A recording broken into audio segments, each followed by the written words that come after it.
অনেকেই প্রশ্ন করেন, ব্রেস্টে ব্যথা মানেই কি ক্যান্সার? কখন ব্যথাকে হালকাভাবে নেওয়া যায় আর কখন চিন্তার কারণ হতে পারে, সেই বিষয়ে আজকের ভিডিওতে আমরা সহজভাবে আলোচনা করব। হ্যালো, আমি doctor Syed Hasanuzzaman, surgical oncologist. প্রথমেই জেনে নেওয়া যাক ব্রেস্টের ব্যথা কখন চিন্তার নয়।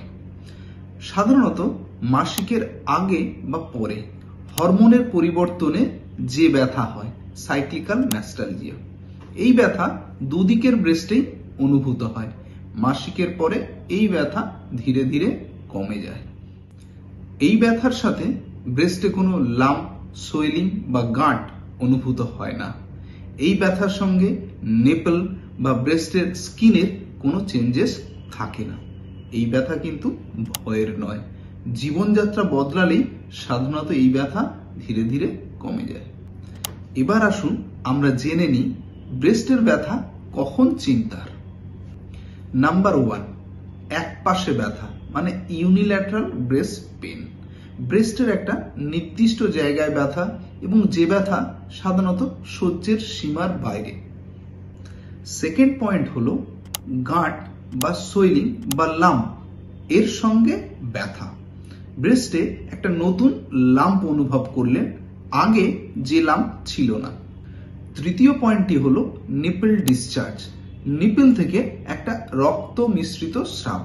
যে কোনো একটা ব্রেস্টের একটা পোর থেকে হলে সেটা কিন্তু চিন্তার কারণ হতে পারে। 4 নাম্বার পয়েন্টটি হলো ব্রেস্টের স্কিন বা ত্বকের পরিবর্তন।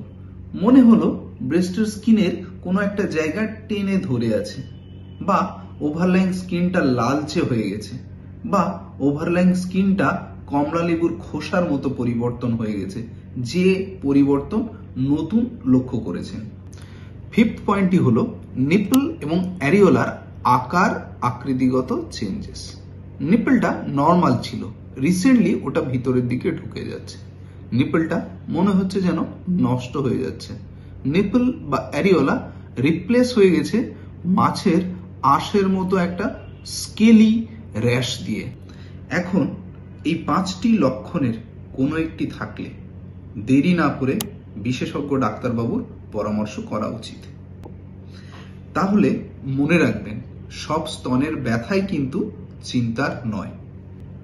তবে ব্যথার সাথে যদি অন্য কোনো পরিবর্তন লক্ষ্য করেন, যেটা আমি 1 থেকে 5 লক্ষণগুলো বললাম, তাহলে নিজে থেকে দেরি না করে বিশেষজ্ঞ ডাক্তারবাবুর পরামর্শ করুন।